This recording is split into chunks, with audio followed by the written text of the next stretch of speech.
নমস্কার সবাই, তোমরা সবাই কেমন আছো? আশা করি খুব ভালো আছো আর আমিও খুব ভালো আছি। আজকে আমি বানাতে চলেছি লবঙ্গ লতিকা। তো এটা বানানোর জন্য প্রথমে একটা বাটিতে 1 কাপ মতো ময়দা, সামান্য নুন আর 4 চামচের মতো সাদা তেল দিয়ে এটাকে ভালো করে ময়ান দিয়ে নিতে হবে। তারপরে হালকা জল দিয়ে, যতটা পরিমাণে জল লাগে জল দিয়ে ভালো নরম করে ময়দাটাকে মেখে নিতে হবে।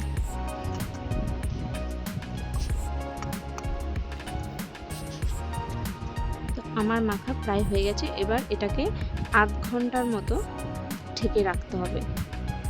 আর ওইদিকে একটা গ্যাসের মধ্যে প্যান বসিয়ে তার মধ্যে হাফ লিটারের দুধ দিয়ে সেটাকে ভালো করে ঘন করে নিতে হবে।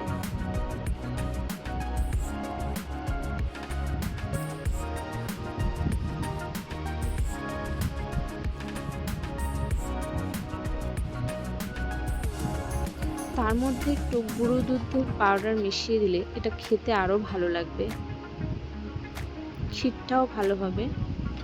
তো আমি ভালো করে এটাকে মিশিয়ে নিচ্ছি। আমার দুধটা অনেকটাই ঘন হয়ে গেছে, দেখতে পাচ্ছ। তো এটাকে ভালোভাবে আর একটু জাল দিয়ে নেব। আমার অনেকটাই হয়ে গেছে ক্ষীরটা।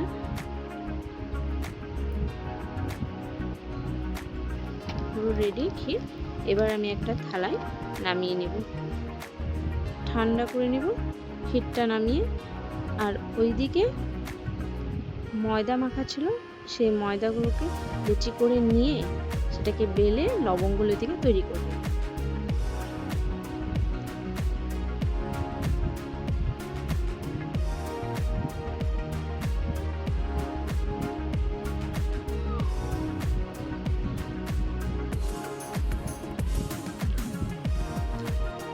আমি ময়দা বেলে তার চারি সাইড দিয়ে জল দিয়ে নিচ্ছি, যাতে ভাঁজ করতে সুবিধা হয়, যাতে ভাঁজটা খুলে না যায়। তো আমি যেভাবে ভাঁজ করছি তোমরা সবাই ঠিক এভাবেই ভাঁজটা করবে।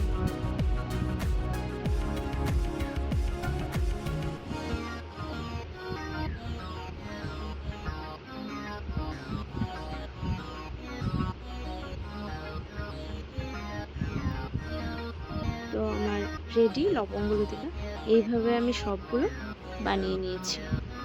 তারপরে একটা প্যানের মধ্যে চিনি জল দিয়ে ভালো করে একটা চিনি জল বানাতে হবে।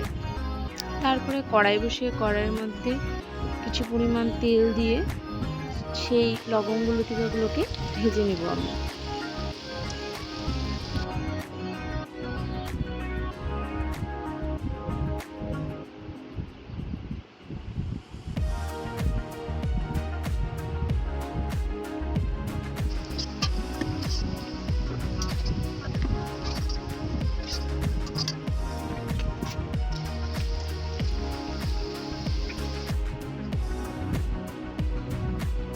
ভাজা হয়ে গেছে। এরপরে ওই চিনি জলের মধ্যে এই লবঙ্গ লতিকাগুলো একটু ভিজিয়ে রাখবো। 2-3 মিনিটের মতো ভিজিয়ে রাখতে হবে। 2-3 মিনিট ভিজিয়ে রাখার পর রেডি।